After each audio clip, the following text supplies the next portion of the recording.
The broadcast is now starting. All attendees are in listen-only mode. Hey, good morning or good afternoon, depending on where you are. And thanks for joining us today for our webinar on transmission access charges.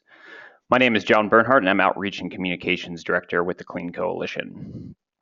So before we jump into today's webinar, just a few items up front. The slides from today's presentation will be made available on the Clean Coalition website. And then also towards the end of this presentation, we are going to save some time for question and answer. So the way that we'll be conducting that is everybody should have a GoToWebinar control panel up on their screen and a questions menu. So you can just go there, type in your question, and then I'll be compiling those throughout the presentation, and then we'll do our best to get to as many questions as possible. So again, you don't need to hold your questions to the end as they come up. Please do submit them, and like I said, we'll order them and get to hopefully all the questions that are submitted. So real quick, just an introduction to the Clean Coalition. The Clean Coalition is a nonprofit organization whose mission is to accelerate the transition to renewable energy and a modern grid through technical, policy, and project development expertise. We've been around since 2009 and work with policymakers, electric utilities, and other stakeholders to really drive deployment of distributed energy resources. And you can see that we're backed by a very strong board of advisors who provide guidance to all the work that we do. So during today's 1-hour webinar, we're going to have two speakers. The first is Sam White, Economics and Policy Analysis Director for the Clean Coalition. So Sam has spent 15 years working on economic and environmental policy as a senior research consultant to the Center for Eco-Literacy, technical and policy analyst in the development of the ecological footprint, and associate director of Progressive Secretary, a leading web source of legislative constituent engagement. And then also on the call and presenting will be Darrell Mihalik, who is the Executive Director of the Dynamic Grid Council. The Dynamic Grid Council is an industry association focused on creating near-term demonstration and deployment opportunities while unlocking medium and long-term market growth through policy impact. And Darrell brings over 15 years of experience growing revenue and market opportunity for emerging companies in the life sciences, digital marketing, and clean energy industries. And before founding the Dynamic Grid Council, he worked on energy policy for the local Clean Energy Alliance and also has experience installing solar systems for grid alternatives. So with that brief introduction for our two great speakers today, I'll hand it over to Sam White to kick things off. Good morning, and first I'd like to acknowledge Veterans Day today, and thank you all for taking time to join us. Today we're here to bring your attention to a little recognized issue with the transmission access charge assessment practices that, as currently applied, discourage development of distributed generation and artificially increase demand for additional transmission resources. And we should move on to the next slide. Sorry, I wasn't planning on speaking to the agenda.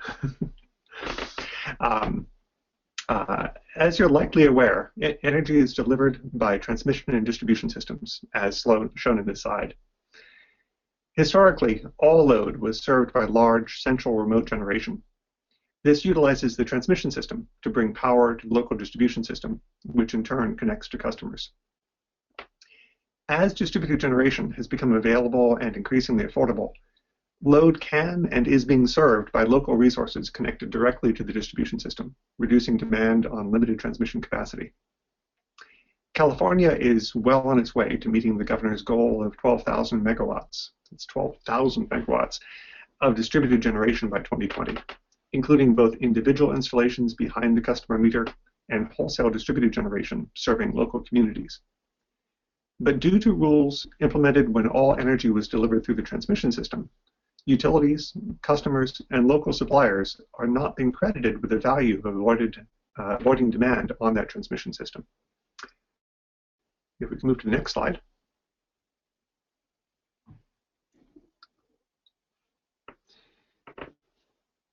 The transmission access charges are to pay for the costs associated with the transmission system operated by the California Independent System Operator, the ISO. Transmission access charges, TAC or TAC, are collected from California utilities. These charges are passed through to ratepayers for the purpose of recovering the transmission revenue requirements of participating transmission owners within the ISO-controlled grid facilities. This incorporates the amortized capital cost of infrastructure, operations and maintenance, and the return on investment for the owners of those facilities. The TAC is a two-part rate charged to each megawatt hour of utility load. There's a high voltage transmission excess charge, HV TAC, at or above 200 kilovolts, and a lower voltage transmission excess charge for those transmission facilities below 200 kilovolts. CAISO collects the TAC fees for pro rata distribution to the owners of the transmission grid, as well as its own operational expenses. Right now, California ratepayers pay about 1 cent per kilowatt hour for the high voltage TAC. This is statewide and is a postage stamp rate, plus a low voltage TAC that's specific to each utility service territory. Currently, that's about 0.7 cents per kilowatt hour in the PG&E territory, 1.4 cents in San Diego Gas and Electric. In Edison, one of the other major statewide investor-owned utilities, their system is actually not owned, is still owned by and controlled by Edison and not covered by the TAC. However, the costs of that system are still incorporated within their general rate case and still affect the customer impact. Together, these TAC fees, when levelized over a 20-year value, add up to about 3 cents per kilowatt hour. And these charges are reflected in ratepayer bills. If we move to the next slide. The issue is that most utilities within the ISO are assessed the TAC regardless of what portion of their load is served by non-transmission resources, such as local distributed generation. Current TAC assessment methodology does not reflect cost causation. Any California utility that owns part of the California's transmission grid, participating transmission owner or PTO, is assessed TAC based on the gross metered load of its customers, not the load as it's metered at the transmission level. As a result, these utilities pay TAC on every kilowatt hour delivered at the customer level, even if that energy was not delivered through the transmission system. This applies to all the major investor-owned utilities and the CCAs within their service territory. We see, looking at the slide here, in red there, the TAC is based on the load down at the customer level on the distribution system. Alternatively, we feel TAC should be based and assessed on cost causation.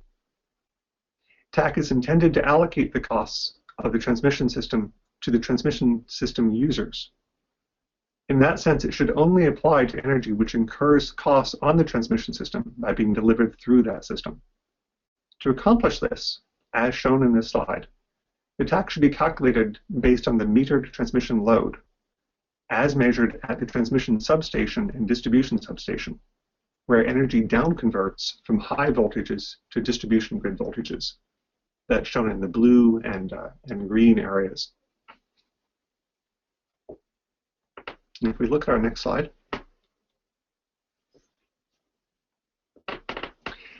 TAC assessment that is not aligned with cost causation creates a major market distortion. Today, the wholesale contract price of energy is less than 8 cents per kilowatt hour. When utilities, CCAs, or community solar customers are looking at offers from wholesale suppliers, the added 3 cents per kilowatt hour cost of transmission is a major addition to the total delivered cost of energy. Failing to reflect these real cost savings in the application of TAC not only disadvantages local energy, but also effectively utilizes local resources to subsidize the cost of transmission. As we mentioned, TAC is assessed by the ISO against transmission users based on the gross load. The gross load is defined by the CAISO tariff to include substantially all loads served, as distinct from the loads served by the transmission system. The cost of energy, which is not delivered through the transmission grid, is artificially inflated, from an accounting perspective, because its avoided cost calculation does not include TAC. An important factor in evaluating the cost effectiveness of DER, that's distributed energy resources, is their role in reducing the costs associated with additional transmission investment. Both as a non-transmission alternative to specific transmission projects, and more broadly contributing to a reduction in load served by existing transmission facilities, which defers the need for new transmission capacity. Local energy is instead currently paying for transmission costs, and the cost of energy delivered via the transmission system is thereby artificially deflated.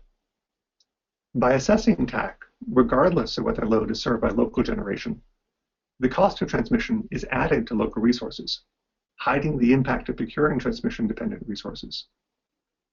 Demand for transmission-connected energy is artificially high because it does not face its true all-in costs or avoided cost competition from local resources. Under current practice, a utility receives no credit for procuring resources that do not increase the need for transmission capacity. This has the effect of treating local distributed resources that actually reduce ISO level demand as if that energy were utilizing the transmission system. As a result, utilities have no incentive to prefer local resources, which reduce costs to the system as a whole. Local generation is not credited with the full avoided cost value it can offer. Development of local renewables is depressed, and demand for additional transmission is exacerbated. And if we move to our next slide, creating a level playing field for generation drives development of the most cost-effective resources, which minimizes ratepayer costs. The key fix is to correct the CAISO tariff language to assess TAC on utilities' transmission load only, instead of on the gross load as defined by that tariff.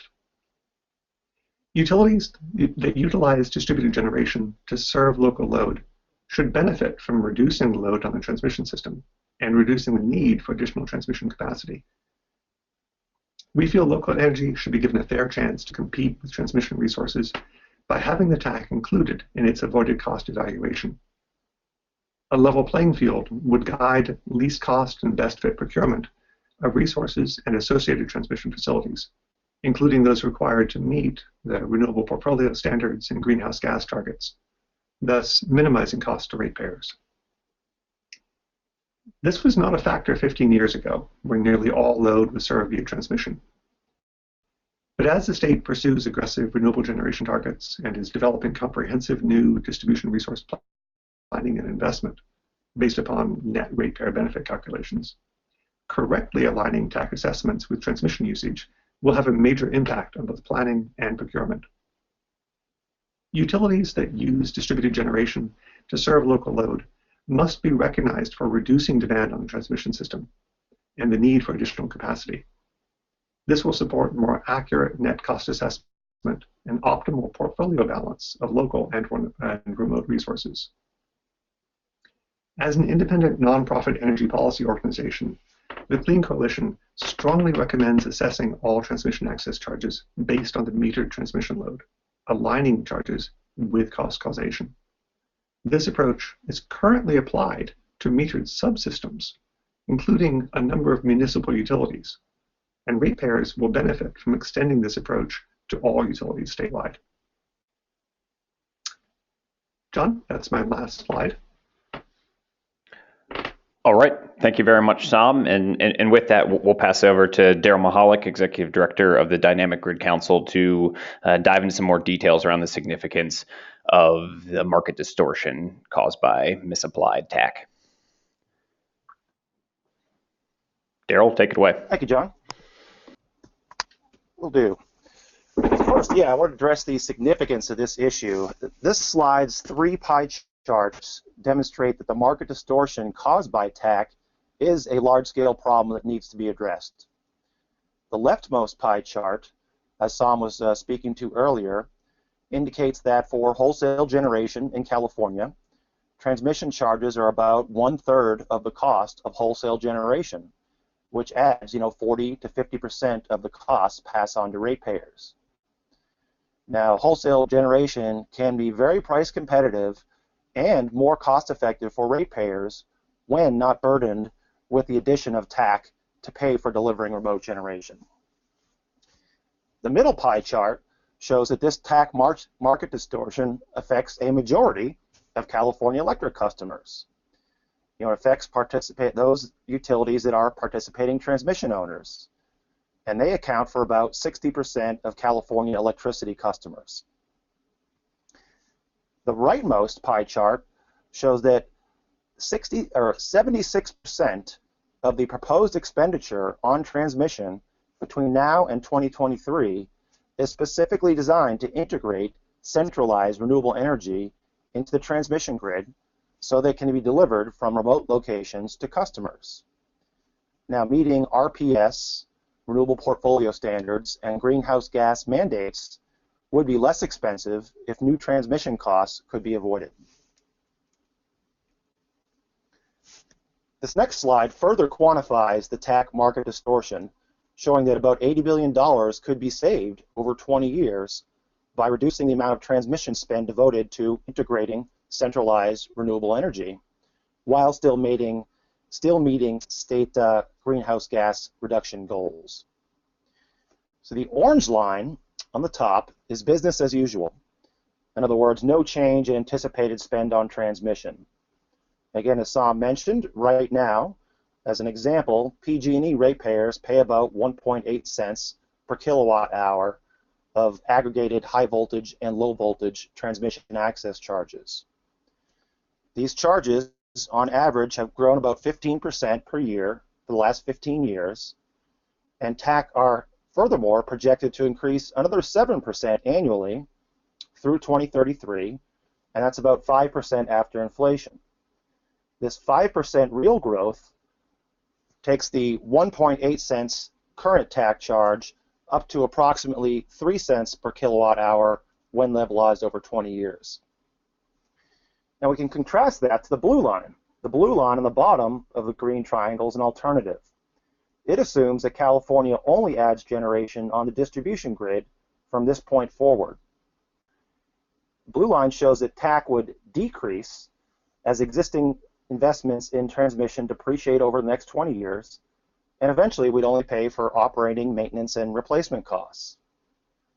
What's going on is deploying distributed generation projects that displace transmission source energy during peak demand periods avoids the need to increase transmission capacity, which does allow existing transmission investments to depreciate and preempts future investments in transmission, all of which is reducing the future TAC rates. And to be more specific, this down ramp is based on a 40-year average depreciation schedule for TAC-related assets like transmission lines.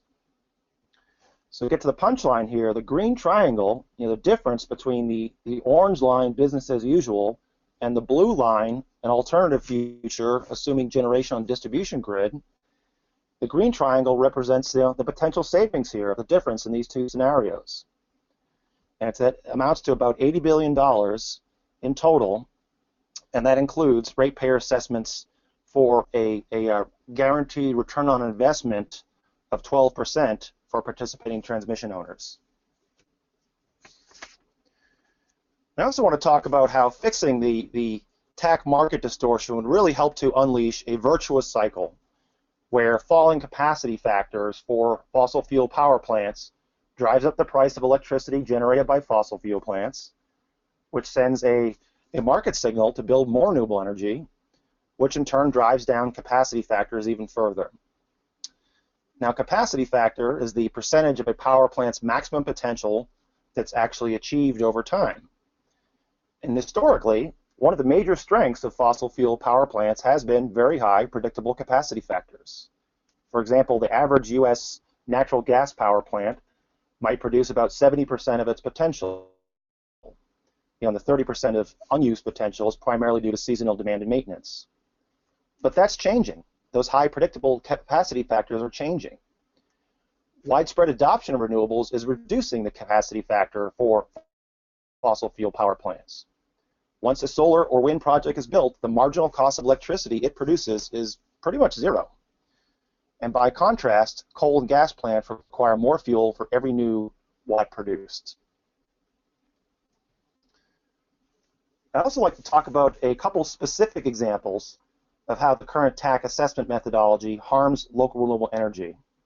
And I'll start off with, again, wholesale distributed generation here. Wholesale distributed generation resources, or WDG resources, connect directly to the distribution grid, serving local load and generally avoiding use of the transmission system. Before applying TAC, WDG energy prices include the costs of any upgrades required to support interconnection, because WDG pays for 100% of the cost of any associated distribution grid or transmission system upgrades. Therefore, adding TAC to the cost of WDG energy means that WDG, wholesale distributed generation, pays for both distribution and transmission system upgrades, and WDG is double charged for its use of grid resources. And again, when competing with transmission resources for procurement contracts, the result is WDG appears about 3 cents per kilowatt hour more expensive than it should be on a levelized basis over 20 years.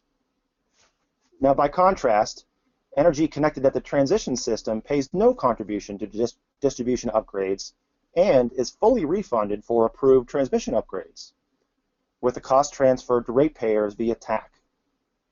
To enable symmetry in cost allocation, either WDG should not have TAC added to its cost, or centralized generation should pay for the distribution grid. I'll give you another example here of another program which is affected by TAC, and that's California's Green Tariff Shared Renewables Program, or GTSR. The GTSR program is also harmed by the current TAC assessment methodology. Now, GTSR is not supposed to affect ratepayers from a cost perspective. To prevent non-GTSR ratepayers from shifting cost to GTSR subscribers, GTSR subscribers within the same substation should not have TAC added to their GTR electricity rates, because GTR does not use the transmission system to deliver energy to those subscribers. However, under the current TAC methodology, those subscribers will pay more than they should because the cost of GTSR includes TAC. So now I'll talk a little bit about the campaign itself, and specifically I want to talk about there's some precedents for the goal of the campaign here. You know, the goal of the TAC campaign, that all California utilities assess TAC based on metered transmission load, is based on some strong precedents and principles. We really have a strong argument here. So on the left, there's that pie chart from a couple slides ago, and in this case, we're showing that, well, for 40% of California ratepayers whose utilities are not participating transmission owners, they do not have TAC assessed on metered load of their customers. Those utilities that are not participating transmission owners may elect to have TAC assessed on CAISO's transmission load rather than on the metered load of their customers. And, by the way, California utilities that are not PTOs, kind of like not participating transmission owners like LADWP and SMUD, they do not face the TAC market distortion, and they do actually recognize the avoided transmission value of local renewable energy.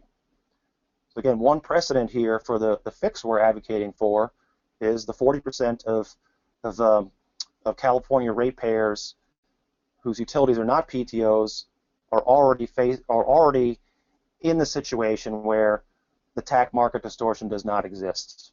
Strong precedent. Now, another example supporting the goal of the TAC campaign are really some very basic FERC principles of transmission cost allocation. And FERC is a regulatory body which regulates independent system operators like California, like the California Independent System Operator. And two significant principles for FERC are, first of all, that rates should reasonably align cost allocation with benefits. And second, that cost allocation is not an exact science, so they'll give some independent system operators a little bit of flexibility as long as there is cost-benefit alignment. Now, furthermore, a recent FERC order laid out 6 principles for cost allocation for new transmission projects. I've listed here 3 of those 6 principles. 3 of those are all about cost-benefit alignment. In other words, they're saying that costs really should be commensurate with benefits. Now, the TAC campaign, which seeks to ensure that only energy that uses transmission should pay for transmission, is really aligned with these principles that say costs should be commensurate with benefits. And now I'll turn it back over to John. All right. Darrell, Sam, thank you all very much for the excellent presentation here. And if you move to the next slide, I wanted to talk briefly about how interested organizations, companies, and individuals can get involved. So right now, CAISO, so the California Independent System Operator, is undertaking an initiative to reconsider the tax structure. And this has come about because CAISO is expanding its balancing authority area by integrating a new PTO, or participating transmission owner. So just last week at a CAISO Board of Governors meeting, which covered the current TAC initiative as well as a suite of other initiatives, both Sam and Darrell spoke about the TAC market distortion that you all heard about today, as well as this current initiative to fix CAISO's tariff language to assess TAC on a utility's transmission load. So after that meeting ended, Keith Casey of CAISO expressed that CAISO would prioritize the TAC issue based on the amount of interest stakeholders show. So this leads right into why we hosted this webinar today, and really we're seeking other organizations, individuals, companies' support in whatever way is going to work best for them. So with respect to the Clean Coalition's game plan, our next step in the TAC campaign is to file comments about this TAC market distortion. Those comments are due this Friday, November 13th. And we'd certainly be delighted if any other organizations and companies wanted to sign on in support of our comments, although I do know that that is a challenging ask given the short time frame. But we will be happy to circulate those comments to anybody who reaches out and emails josh@clean-coalition.org, that email address you see on the screen. But even if you're not able to participate in supporting or signing on to our comments that are due at the end of this week, there are definitely going to be plenty of additional opportunities to get engaged in the TAC campaign over the coming weeks and months. So for example, the Clean Coalition plans to meet with folks at the California Public Utilities Commission and ask them to informally request that CAISO prioritize this issue. So trying to put in a little additional pressure on CAISO from other regulatory bodies in the state, just to know that this issue, this TAC issue, this major market distortion, is a significant problem for the state and deserves addressing by staff at CAISO. So for anybody who's interested in staying in the loop on our TAC campaign, we ask that you just shoot a quick email to Josh Valentine at josh@clean-coalition.org. Folks who do that will definitely keep you in the loop around notifications with the TAC campaign. So pertinent updates around what's happening. We'll send out our filings that we've submitted, as well as notify you of opportunities to get involved and engage in the TAC campaign as well. And I should just state, if there are any organizations or individuals that kind of just want to take the onus on their own and just run with it, certainly feel free to reach out to the CPUC and CAISO yourself. As we heard from, real-time feedback from staff at CAISO, the more interest stakeholders express in this issue, the more likely they are to take it up with some priority to fix this market distortion. So with that, that's the end of our formal presentation, but we've already got a handful of questions, so we can kind of turn to the Q&A section of this. And I will say, if folks have additional questions, you can use the GoToWebinar control panel and just type in your questions, and we'll do our best to get to all of them. But with that, we'll just jump into the questions that we've got, because we've already got some great ones. So one that came in is, so where are transmission access charges borne? Are they in the rates, or are they in the bills? How is this fee actually kind of being collected and then passed on? And Sam, maybe that's a good question for you. Yes, happy to answer that. The charges are assessed against the utility by the ISO based on the monthly or annual revenue requirements calculated by the ISO on behalf of transmission owners. That fee assessed to the utilities is then passed on as part of the customer's bill. If a customer looks at their bill, they'll see there's an energy cost. There's also a transmission and distribution charge on there. So it's included as part of the transmission and distribution charge. They lump together both those costs on there. Great, thanks, Tom. And then in terms of actually setting the value of what that kilowatt hour charge is for the transmission access charge, how is that set? Is that something that comes through the general rate case every few years, or what is the process for establishing that transmission fee? That's established by the ISO directly, and that's a calculation which looks at the revenue requirements for transmission for the state. That's the operational costs of the ISO, as well as the operational and capital costs of the transmission owners. Some of the transmission owners are independent. Some of the utilities own transmission, which they have put under ISO control, and they report what the approved investment costs were for that, as those are amortized over time. So included in that is both the capital cost, the operational cost, and the return on investment, as was approved through an ISO process. All right, thanks. And then, Sam, while we got you on the line, we've had a few questions come in around, so what are the implications of the misapplication of transmission access charges on the solar industry? So would correcting distortion, or how would correcting this distortion improve the ability of a utility or a CCA to develop renewable resources? And then are there any implications at all for kind of like a rooftop or behind the meter or a retail DG, like a net metered system? Would fixing this TAC issue have any implication at all for both kind of wholesale distributed generation as well as behind the meter systems, net metered systems? Well, it comes down to a question of selection as to what the total costs are to the purchaser of the energy. If the purchaser is the utility and they are comparing bids from different wholesale providers, they're going to look at the cost of the energy as bid by that provider. Then they're going to be comparing the costs associated with that energy along the way. If the transmission cost is applied equally to a local or remote resource, it's transmission dependent, then the utility won't see any delivery cost difference between those two sources.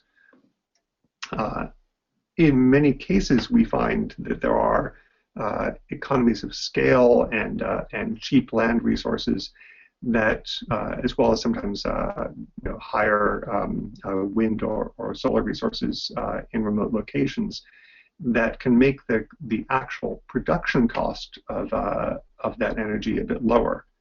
However, unless that production cost is 3 cents per kilowatt hour lower, the total combined cost of producing the energy and delivering it through the transmission system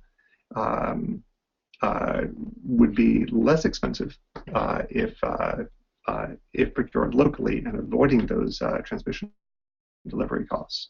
So it will have a significant impact on the selection on a least cost basis for the total delivered cost of energy. For CCAs, which act like utilities in procuring energy for their customers, they would face the same option, and where they have an interest in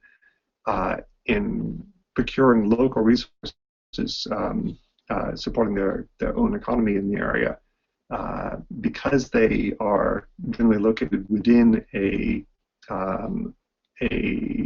service territory of a distribution system operator like PG&E or SCE, who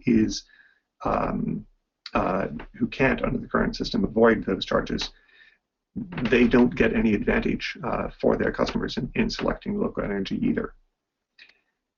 Lastly, for individual rate-paying customers, as Darrell mentioned, those seeking a community solar approach, such as the green tariff, shared renewables, or enhanced community solar programs being initiated by the Public Utilities Commission, the costs of those of entering into those programs will be separate from the costs that a regular ratepayer would pay, so that there shouldn't be any cross charges between them.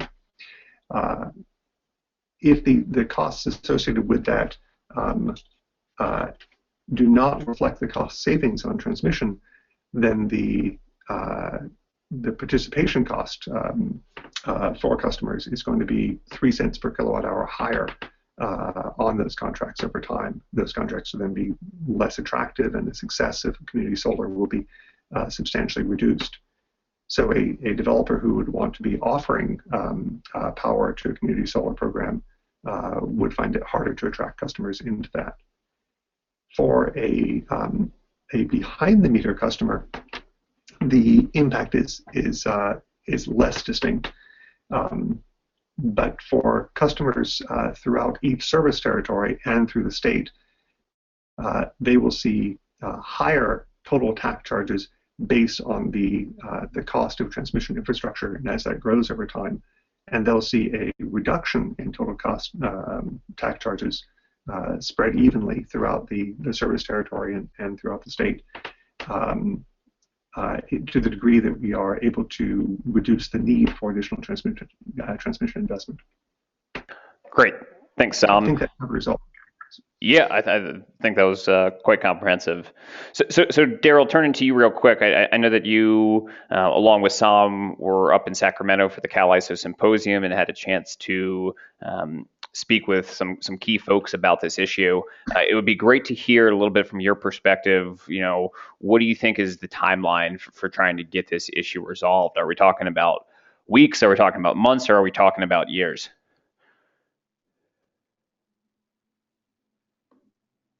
Okay. Well, our current, it could be on the scale of 6 months, or it could be up to maybe a couple of years. So I'm sorry to give the classic "it depends" answer, but what it means to separate those two scenarios is if the Clean Coalition and Dynamic Grid Council are successful in getting CAISO to include addressing this issue in their current TAC initiative, that current TAC initiative is scheduled to wrap up within about 6 months. Now, we might be able to have a second phase added on to that. That was one option that the CAISO folks are weighing in terms of how to prioritize this. So it depends is, the first possibility is maybe 6, maybe 9 months. If we can get the issue included with the current TAC initiative. Another possibility that CAISO is weighing is to include this addressing this issue under a separate initiative, which is the storage roadmap for the state of California, which is all about how CAISO is facilitating access for distributed energy resources to wholesale markets, and that includes a whole number of different range of issues, which could include TAC. So if we can't successfully get the current initiative expanded to include fixing this market distortion, then instead of 6 to 9 months, it might be a couple of 1 to 2 years. We'll see. But again, to emphasize, the more stakeholder interest is shown, the higher priority CAISO will give this. So we really appreciate everyone's support here as to any extent possible to help increase the level of interest that's shown to CAISO about this issue, so they'll prioritize it and get this fixed faster. All right. Thank you, Darrell. So we had a question come in that's asking for a little clarification around, is TAC more of an issue for wholesale distributed generation as opposed to net metering? And I think to make sure that the answer is crystal clear is that any energy that's being delivered on the distribution grid to serve local load is being hit with this unfair TAC. So that means that under any type of net metering scenario in which there's energy export, which is most NEM scenarios, all of that energy that's being excess energy that's being exported to the local grid area, the local distribution network, all of those kilowatt hours are going to be assessed a TAC. Sam, is there anything else that you want to add in to help clarify that point?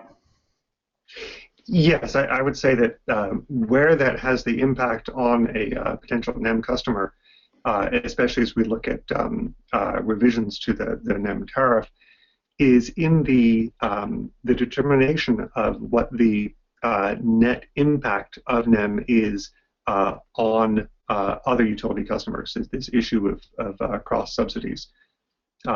If it's recognized that that local generation behind the meter, partially exported, is reducing the transmission demand, then that is an avoided cost recognized for the customers installing that, and that may impact the additional charges or standby rates or special NEM tariff charges that could be assessed on customers as these are developed for the successor tariff. All right, thank you for that additional clarity. So we've had a few questions come in that I'll try to sum up and bring into one question is, so how long has this misapplication of transmission access charges, how long has this been going on? And do we have a sense for maybe how much is collected through TAC or transmission access charges annually? And do we have an idea of what portion of that is kind of unfairly or improperly collected from local generation? Well, two parts to that question. The TAC assessment has been there since the ISO was established about 15 years ago. And prior to that point, there really wasn't much in the way of distributed generation. And the individual utilities who owned and operated their own transmission would have the prior methodologies for assigning charges, which at that point would simply have gone into a general rate case. But it's been with us throughout the history of the ISO. In terms of the impact, I haven't actually crunched the numbers on that, but it's directly proportional to the amount of energy served by local load. Now, we see that just on the net energy metering side, most of the very close to approaching 5% of their peak load capacity from behind the meter installations.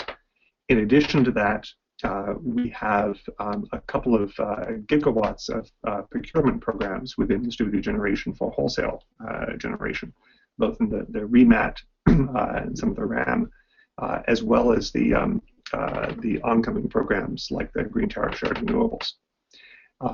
So that would be multiple thousands of megawatts for each of these programs.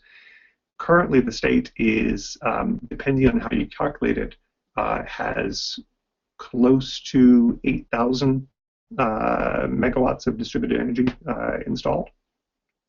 Most of that is within the ISO operated territory and would be affected, could be affected by the TAC calculations or impact that. And real quick, I know that this was mentioned. Could you reiterate which? It sounds like some public utilities in the state that are non-transmission owners actually have TAC applied correctly, and then the participating transmission owners don't. Could you rehash for folks on the call which utilities in the state fall into those categories? Yes, there are two categories of that. Well, there are. The ISO covers most of the state. I think about 80% of the load in the state, but not all of it. So there are outside of the ISO, but within California, we have non-ISO utilities such as Los Angeles and Sacramento, which run their own transmission systems and do not have TAC applied. We see in things like the Los Angeles feed-in tariff program, they, in determining the value of that program and the rate setting for it, credited about 3 cents per kilowatt hour as an additional value to local distributed generation, to rooftop generation, because of the savings in transmission for that. Within the ISO, there are the three major investor-owned utilities plus some others, and then there are roughly 24 municipally owned or publicly owned utilities. About half of the publicly owned utilities do not own transmission and are not participating transmission owners within the ISO, and they instead exist receiving their energy through the transmission services within the service territory of one of the other IOUs. In those cases, for example, Palo Alto and Alameda, they have also calculated that they have opted to act as metered subsystems, and in those cases, their TAC is assessed based strictly upon the load as measured at the transmission interface.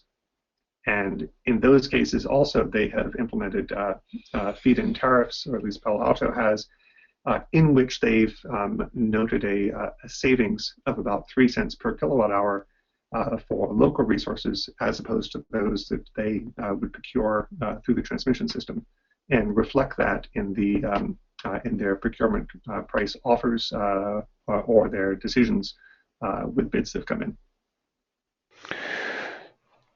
So clearly, this TAC issue matters to everybody in the state who cares about local renewable generation, making sure that it's valued appropriately.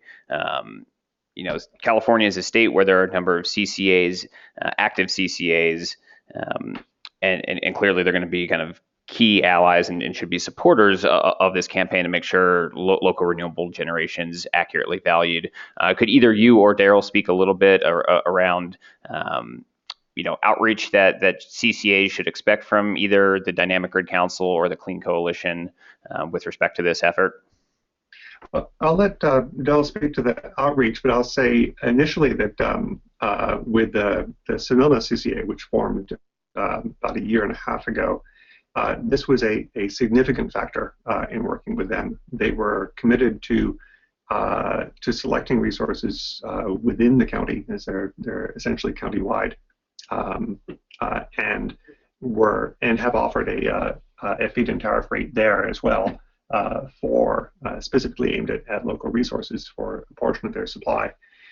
However, because they exist receiving they purchase the power, but a CCA uses the host distribution utility to actually deliver that power to the customers. So it passes through PG&E, even if it's locally procured.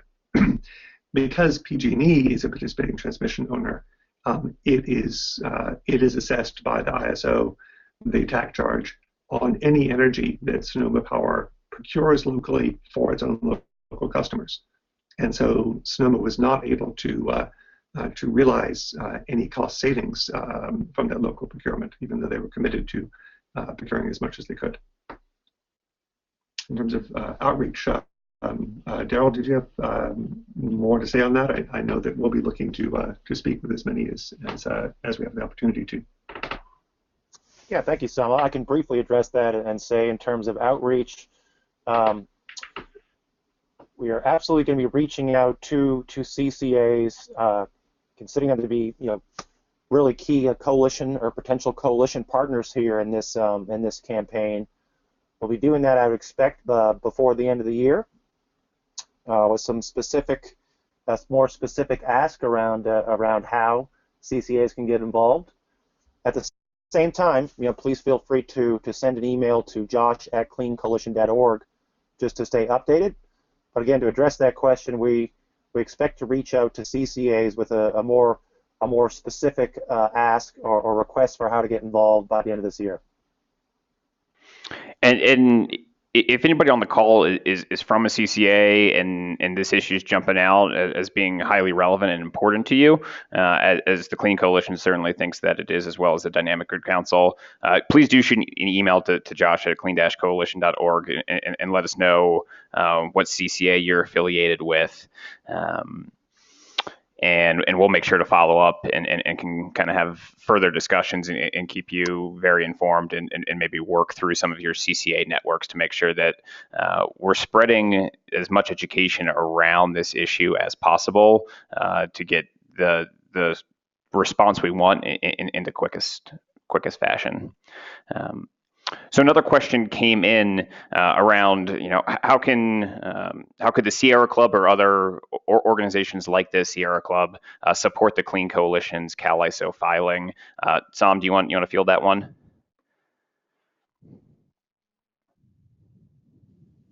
Surely, I would say we would welcome sort of sign-on, although the time frame for an opportunity to actually review our yet to be fully drafted comments is short for this Friday.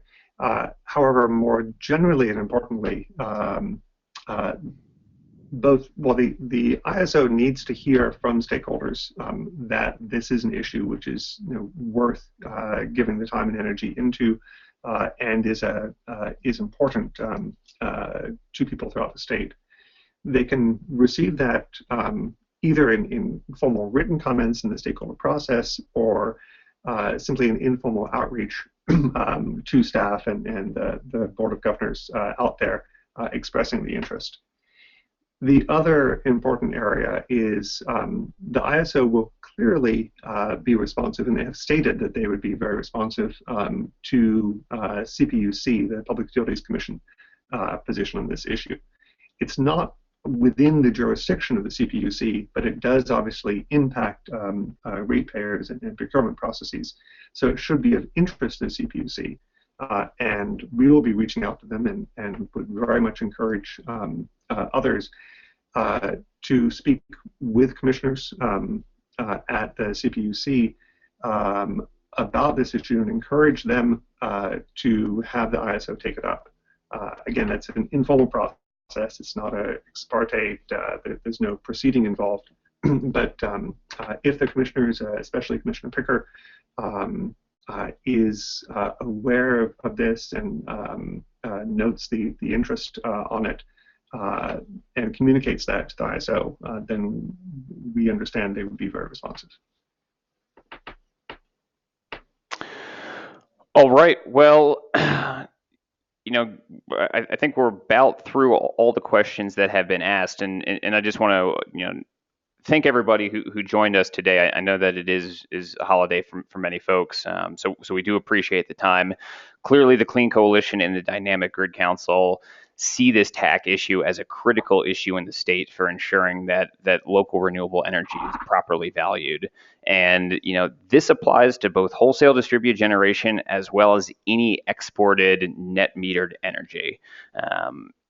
Any local generation that's coming straight onto the distribution grid right now is being assessed a TAC charge at around 3 cents a kilowatt hour, which is nearly 30% the wholesale cost of energy in the state. So making sure that this issue is rectified and corrected is absolutely critical to expanding California's local renewable energy market.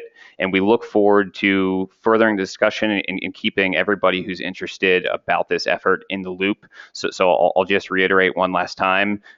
If you do want to receive the filing that the Clean Coalition will be submitting to CalISO, as well as updates about the campaign and future opportunities to engage in this, please do send an email to josh@clean-coalition.org, and we'll make sure to follow up with all those folks as opportunities present themselves. And we look forward to this being the first of many calls as we embark on this process to make sure that local renewables are fully and accurately valued in the state. So thank you very much. With that, we'll end the call and look forward to speaking with you all next time. Take care.